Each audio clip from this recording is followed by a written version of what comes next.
हम आपका परिचय भारत की मिसाइल शक्ति से करवाएंगे। आजकल चारों तरफ युद्ध की चर्चा है। रशिया और यूक्रेन के बीच युद्ध चल रहा है और पूरी दुनिया हथियारों की बात कर रही है।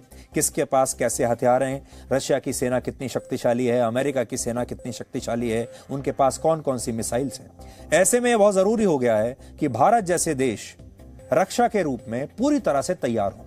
रक्षा के लिहाज से भारत की ब्रह्मोस मिसाइल ने सफलता का एक और पड़ाव पार कर लिया है।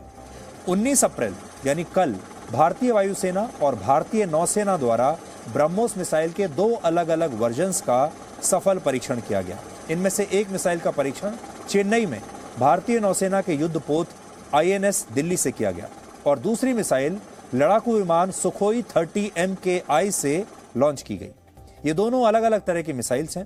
पहली मिसाइल को C2C मिसाइल कहा जाता है, यानी समुद्र से समुद्र में मार करने वाली, यानी ऐसी मिसाइल जो समुद्र से समुद्र में ही हमला करती है। और दूसरी मिसाइल को एयर टू सरफेस मिसाइल कहते हैं। इसमें मिसाइल हवा से समुद्र या जमीन की सतह पर मौजूद लक्ष्य को नष्ट करती है।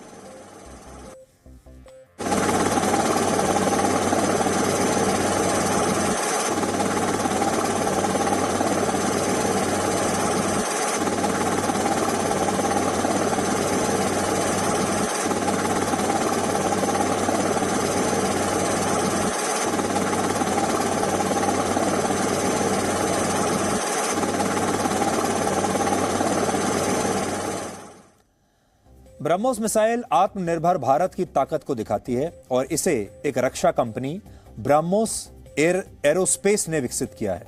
ये जो ब्रह्मोस एरोस्पेस है, इसमें भारत सरकार के defence research and development organisation यानी DRDO और रशिया दोनों पार्टनर हैं। दोनों ने मिलकर इस कंपनी को बनाया है और ये जो मिसाइल है, ये भारत और रशिया ने मिलकर इस मिसाइल को भारत में ही विकसित किया है। ब्रह्मोस एक सुपरसोनिक क्रूज मिसाइल है जिसे जमीन और हवा दोनों जगहों से दुश्मन पर दागा जा सकता है। इसके अलावा इसे समुद्र तल और समुद्र के अंदर से भी लॉन्च किया जा सकता है, यानी यह मिसाइल सबमरीन से भी लॉन्च हो सकती है। इसे युद्धपोत और समुद्री जहाज से भी दागा जा सकता है और यह लड़ाकू विमान और जमीन से भी लॉन्च हो सकती है। अब आपके मन में यह सवाल जरूर होगा कि जब किसी मिसाइल को जमीन से हवा में और हवा से जमीन पर दागा जाता है तो अंतर क्या होता है। तो ये मिसाइल्स टारगेट को ध्यान में रखते हुए बनाई जाती हैं। जैसे जो मिसाइल हवा से लॉन्च होती है उनका वजन कम होता है, क्योंकि इस दौरान ये मिसाइल्स किसी लड़ाकू विमान से लॉन्च की जाती हैं और इन्हें लड़ाकू विमानों में फिट किया जाता है। अभी हम आपको तस्वीर दिखाएंगे कैसे सुखोई विमान में इसे फिट किया गया है और इस दौरान इनकी जो रेंज है और इनकी स्पीड है वो भी अलग अलग होती है। एयर टू सरफेस मिसाइल का इस्तेमाल तब होता है जब किसी दुर्गम और अंदर के इलाके में किसी टारगेट को नष्ट करना होता है। देखिए, ये वो तस्वीर है जिसमें हमारे सुखोई विमान से इस मिसाइल को लॉन्च किया गया है। जो मिसाइल्स सतह से सतह पर मार करती हैं उनका वजन ज्यादा होता है और ये मिसाइल्स ज्यादा विनाशकारी भी होती हैं। इसी तरह के मिसाइल्स को मिलिट्री ट्रक्स पर एक जगह से दूसरी जगह ले जाया जा सकता है। भारत अब तक ब्रह्मोस मिसाइल के सभी वर्जन्स का सफल परीक्षण कर चुका है, यानी हमारी तीनों सेनाएं इस मिसाइल का इस्तेमाल अब कभी भी कर सकती हैं। बड़ी बात यह है कि मिसाइल जमीन और समुद्र की सतह से काफी करीब उड़ती है, बहुत नीचे उड़ती है, जिससे दुश्मन के रेडार इसका पता नहीं लगा पाते। इसके अलावा ब्रह्मोस मिसाइल सतह से 10 मीटर से लेकर 14,000 मीटर की ऊंचाई तक के लक्ष्यों को भेद सकती है। इसकी लंबाई आमतौर पर 8 से 9 मीटर यानी 26 से 30 फीट तक होती है। इसके कुछ ऐसे वेरिएंट भी हैं जिनकी लंबाई 42 फीट तक भी होती है।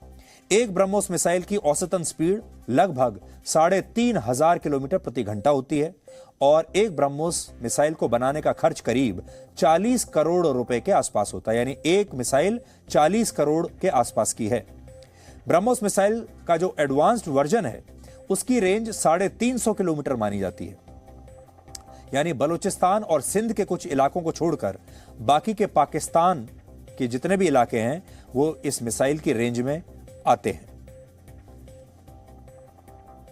Presenting B News app available on Google Play and App Store. Download it now.